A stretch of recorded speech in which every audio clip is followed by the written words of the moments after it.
Bonjour les balances, bienvenue sur votre guidance du mois de mars 2022. J'espère que vous allez bien, que vous êtes en bonne santé, que vous êtes heureux. Alors, je rappelle que ce sont des guidances générales qui ne parleront évidemment pas à tout le monde, donc prenez ce qui résonne avec vous et laissez le reste de côté.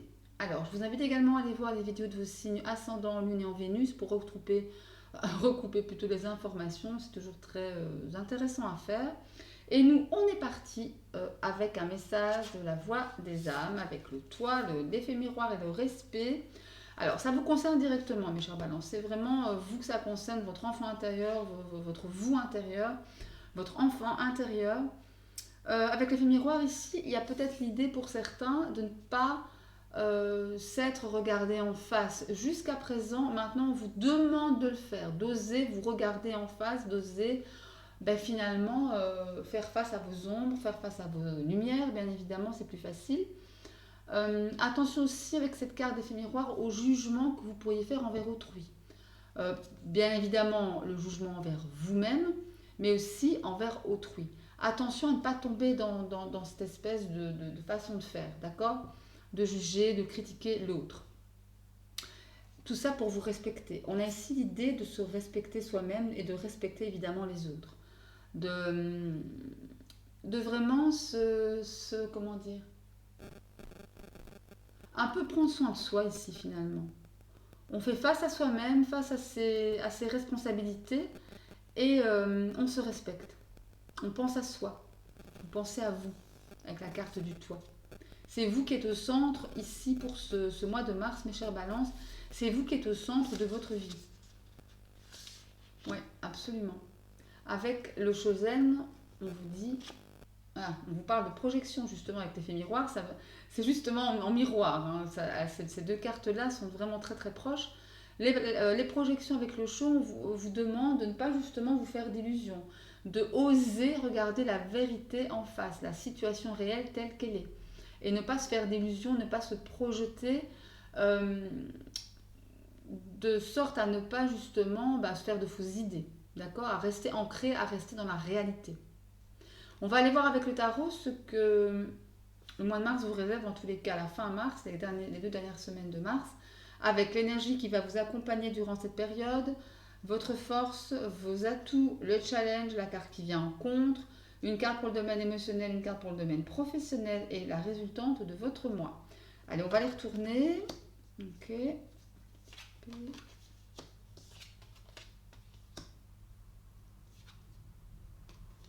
Ok. Ouais. Ok. Alors, vous avez 3 épées, 2 coupes et un pentacle. Il manque pas, enfin oui, il n'y a pas de bâton, il manque les bâtons. 3 premières cartes, ce sont les épées, c'est votre élément, c'est l'air, ce sont les balances, c'est vous. L'énergie qui va, on va dire, vous accompagner durant ces deux dernières semaines du mois de mars, c'est le valet d'épée. Le valet d'épée me parle de communication peut-être un peu immature, mais qui ont le mérite d'être là, qui ont le mérite d'être présentes. Le valet d'épée, c'est aussi beaucoup d'idées. Le cerveau qui foisonne de nouvelles idées, justement. Peut-être que vous avez un nouveau projet, ou vous pensez à un nouveau projet, à une nouvelle idée. À... Et encore une fois, vous parlez, vous communiquez. Peut-être pas de façon, encore une fois, appropriée, mais c'est pas grave. L'important, c'est que ça sorte. L'important, c'est de le dire, c'est d'ouvrir la bouche. Alors, votre force, c'est la 7 d'épée. La 7 d'épée, ça me fait ça me fait penser au fait que justement, vous allez faire face à vos responsabilités. Et aussi, vous pourrez, face à une situation, user de malice, d'intelligence fine, d'être malin, oui, tout à fait, pour pouvoir obtenir ce que vous voulez. Un peu de, comment dire, euh, d'intelligence fine comme ça, ouais. Ouais, un peu, vous voyez, faire un peu le serpent comme ça pour pouvoir arriver à vos fins.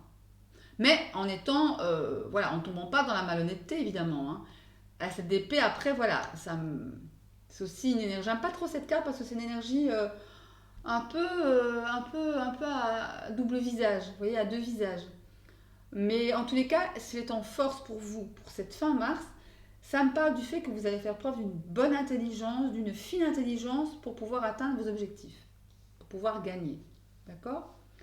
Alors, le contre maintenant, c'est la 3 d'épée.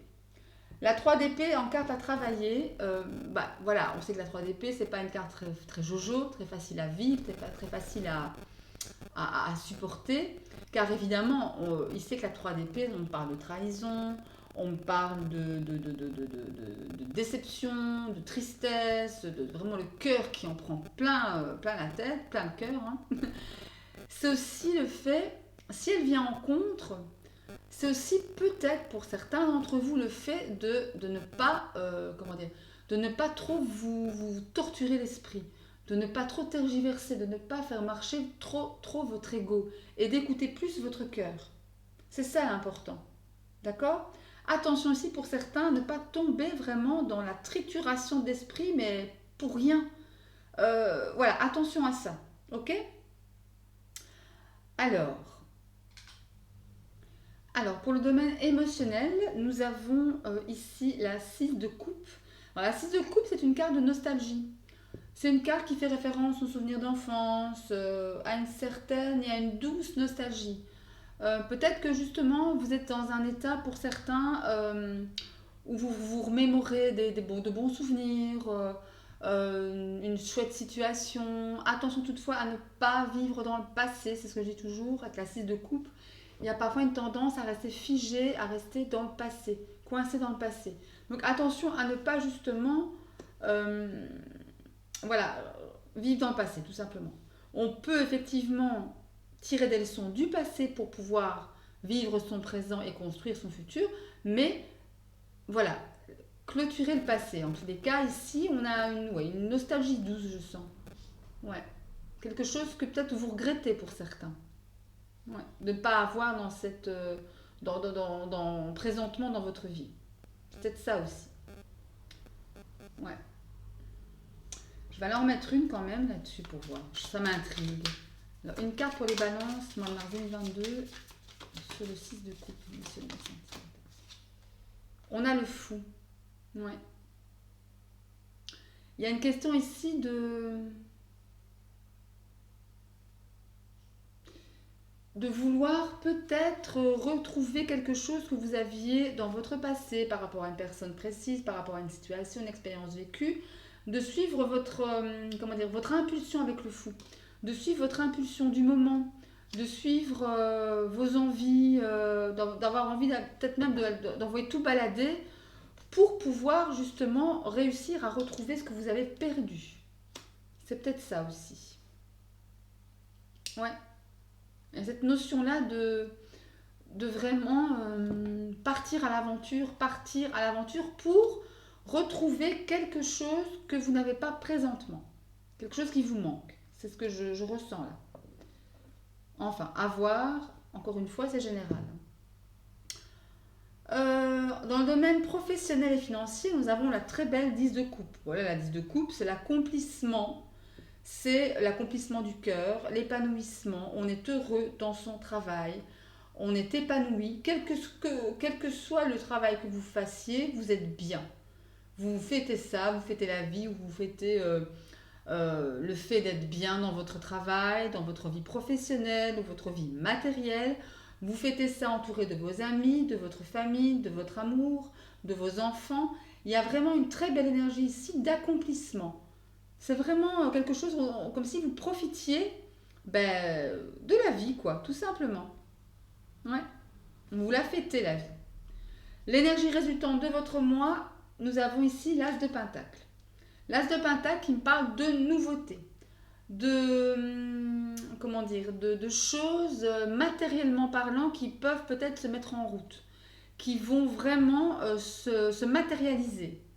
C'est plus là, on n'est plus dans l'idée. C'est bien parce qu'au début de mois, enfin ici, pour cette fin mi-mars, on a le valet d'épée qui me parle de nouvelles idées, encore immature, encore à l'état de pensée, encore à l'état d'idée. Mais là, avec l'As de Pentacle, on matérialise. Tout se crée ici, enfin. Tout se met en route, mais de façon tangible. D'accord? De façon concrète. Ok? Bon. Allez, on va aller prendre ma TS pour avoir un autre message. Alors, le Mathias pour les balances, mars 2022 pour les balances. Mars 2022 pour les balances. Allez. Ok.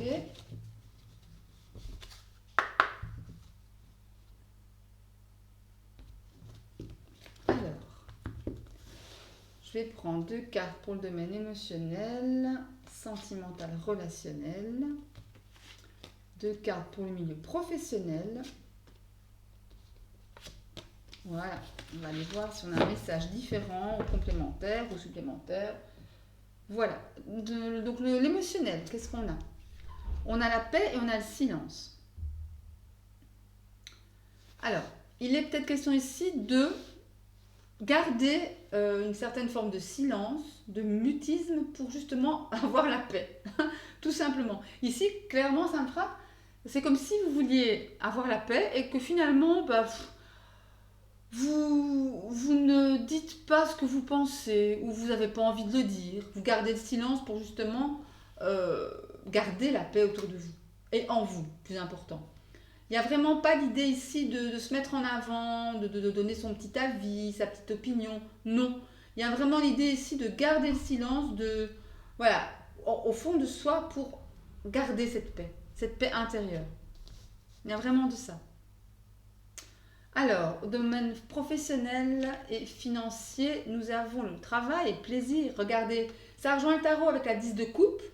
Dans votre travail, vous éprouvez du plaisir. Vous avez plaisir à faire ce travail. Vous avez vraiment satisfaction, de la joie, de l'épanouissement au travail. Attention, je sens quand même qu'il y a du boulot derrière. Il y a eu du boulot derrière. La carte du travail, ça représente, oui, le travail, mais ça représente aussi une charge de travail. Quelque chose qui n'est pas venu tout seul. Ici, j'ai une sensation d'effort, de travail, pour justement atteindre ce plaisir, cet épanouissement. Ok? Donc ça, c'est plutôt pas mal. Hein? C'est plutôt pas mal. Ok, magnifique. Allez, on va terminer avec un message pour les décans. Alors, par décan plutôt. Alors, pour le premier décan, on me parle d'exprimer votre pensée. La cavalier d'épée, hein, ici on y revient, on vous demande de vous exprimer votre pensée, votre opinion, vos ressentis, vos sentiments, mais de dire ce que vous pensez, tout simplement. D'oser le dire aussi. Abondance. Voilà, on a l'abondance. À partir du moment où vous allez oser vous exprimer, vous allez, comment dire, toucher du doigt l'abondance. Vous voyez, l'abondance va arriver dans votre vie. L'abondance, que ce soit financier, professionnel, de cœur, sentimental, familial, etc. Il y a l'idée ici en s'exprimant, vous allez attirer à vous l'abondance, quelle qu'elle soit et quelques domaines elle touche. D'accord? Quel que soit le domaine qu'elle touche. Voilà. Pour le deuxième décan maintenant, on vous parle de purifier corps et âme et phase lunaire. Alors ici, comme la carte le dit si bien, le montre si bien, il est question aussi de vous purifier, de vous nettoyer, de jouer avec l'eau.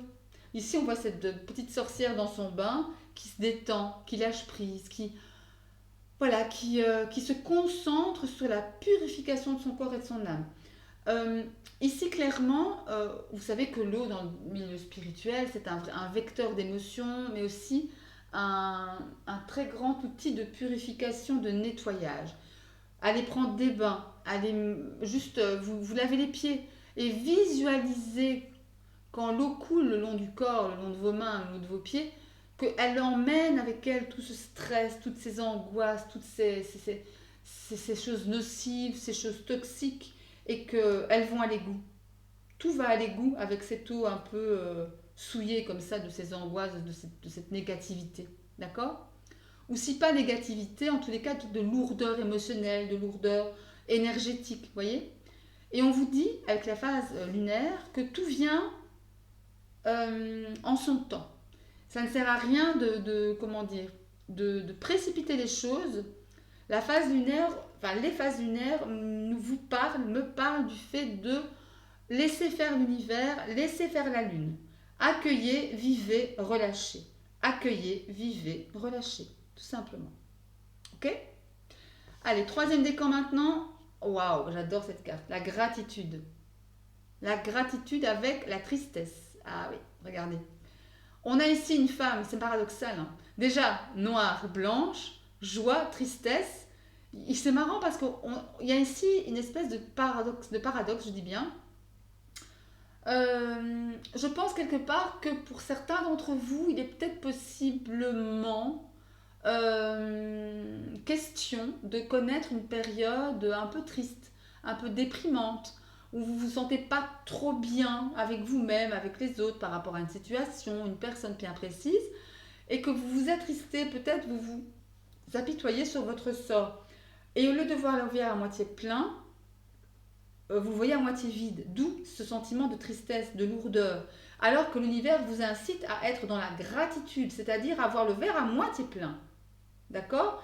Remerciez pour ce que vous avez et ne vous focalisez pas sur ce que vous n'avez pas. D'accord? Il y a vraiment de ça ici. Il y a vraiment de ça. Ben voilà, mes chers balances, j'espère que cette guidance vous aura plu. Encore désolé, mille excuses de l'avoir postée si tard.